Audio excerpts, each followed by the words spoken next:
एक ट्रैक्टर, एक कर्ज और एक बेटी जो अपने बाप की इज्जत बचाने के लिए जिंदगी दांव पर लगा देती है। Crypto scam, stock market manipulation और कॉर्पोरेट फ्रॉड्स हमने सब सुना है, लेकिन आज जो आप सुनने वाले हो ये एक कहानी है हमारे भारत के हर एक गरीब मिडिल क्लास की। सवाल ये है, क्या यही है सरकार का फाइनेंशियल इंक्लूजन या फिर ये है फाइनेंशियल एक्सप्लॉयटेशन का नया चेहरा? हजारियाबाद का एक गरीब किसान, सपना था अपनी खेती को बेहतर बनाने का, जिसके लिए उसने महिंद्रा फाइनेंस से एक ट्रैक्टर खरीदने के लिए लोन लिया। ज्यादातर हिस्सा वो ऑलरेडी चुका था, बस कुछ किस्तों का पैसा देना बाकी था। लेकिन फिर आया कोविड का खौफनाक समय, जिस समय फसल बिक नहीं रही थी क्योंकि बाजार बंद थे और कमाई के सारे रास्ते बंद हो चुके थे। और जिसका डर था वही हुआ। आया वो दिन जब लोन रिकवरी एजेंट्स उनके घर पर दस्तक दे बैठे। लोन न चुकाने पर उन्होंने ट्रैक्टर जब्त करना शुरू किया, लेकिन बीच में आ गई मोनिका, उस किसान की बेटी। ऑल्दो शी वाज प्रेग्नेंट, लेकिन उसने हिम्मत नहीं हारी, ट्रैक्टर के सामने खड़ी हो गई। और फिर एक ऐसा मंजर जो किसी का भी दिल चीर दे। रूथलेस रिकवरी एजेंट्स ने उसे कुचलकर मार दिया, मोनिका, और उसके बच्चे की मौत हो गई। इसके बाद आरबीआई ने महिंद्रा फाइनेंस को रिकवरी एजेंट्स आउटसोर्स करने से मना कर दिया। और सवाल ये है, क्या ये न्याय है? का केस अलग नहीं था। भोपाल के भूपेंद्र जी अपनी पत्नी और 2 बच्चों के साथ एक आखिरी सेल्फी ली और सुसाइड कर ली। 4 पेज का सुसाइड नोट, लोन ऐप, डर और धमकियों की कहानी सब लिखा था। अगर पैसा नहीं दिया तो तुम्हें नंगा करके फोटोज वायरल कर देंगे। आंध्र प्रदेश का प्रत्यूष सारे पैसे चुका दिए, लेकिन हाई इंटरेस्ट के चक्कर में कभी लोन खत्म ही नहीं हुआ। रिकवरी एजेंट्स ने फोटोज मॉर्फ करके वायरल करने की धमकी दी और उसने अपना वीडियो बना के माँ बाप को बेच दिया, फिर अपनी ही जान ले ली। हैदराबाद का सुनील, एक सॉफ्टवेयर इंजीनियर, जॉब चली गई, इंस्टेंट लोन लिया, एक लोन चुकाने के लिए दूसरा, दूसरे चुकाने के लिए तीसरा, और जब तीनों ने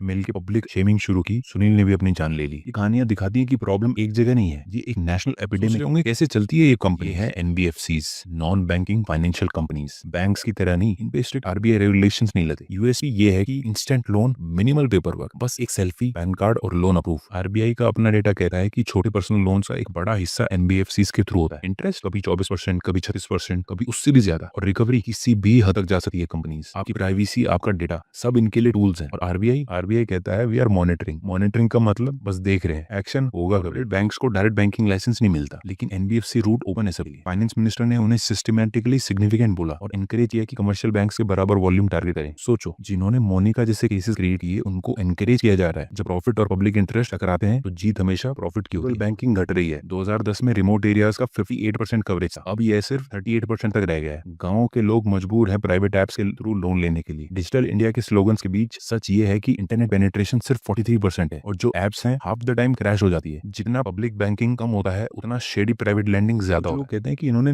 लोन लिया ही क्यों? ये वैसे ही है जैसे एक अमीर अपनी गाड़ी फुटपाथ पे चला के लोगों को मार दे। और सवाल ये उठाए कि लोग फुटपाथ पे क्यों सो रहे थे? प्रॉब्लम है फाइनेंशियल लिटरेसी की कमी और डेस्परेट लोगों को इसी टारगेट बनाने का। बैंक को एक बैंकिंग वेटरन, उनका कहना है कि सिस्टम वैसा ही चल रहा है जैसे मनुस्मृति का इंटरेस्ट रेट रूल, जिसकी जरूरत कम उसका इंटरेस्ट कम और जिसकी जरूरत ज्यादा उसका इंटरेस्ट ज्यादा। साइबर एक्सपर्ट पवन दुग्गल कहते हैं कि हम इस तरह के साइबर फ्रॉड हैंडल करने के लिए रेडी ही नहीं है। और कुछ लोन एप्स तो डायरेक्ट चाइनीज सिंडिकेट से लिंक्ड है, जो सिर्फ पैसा नहीं डेटा भी चुरा रहे हैं। आज भी गरीब का लोन, उसकी इज्जत और उसका डेटा सब बेचने के लिए रेडी है ये सिस्टम। और जब कोई मर जाता है तो सिस्टम कहता है कि सतर्क रहिए। और मैं कहता हूँ सिर्फ सतर्क रहना काफी नहीं है, आवाज उठाइए, शेयर कीजिए, ताकि मोनिका, प्रत्यूष, भूपेंद्र सिर्फ नाम ना रहे, एक बदलाव बन सके।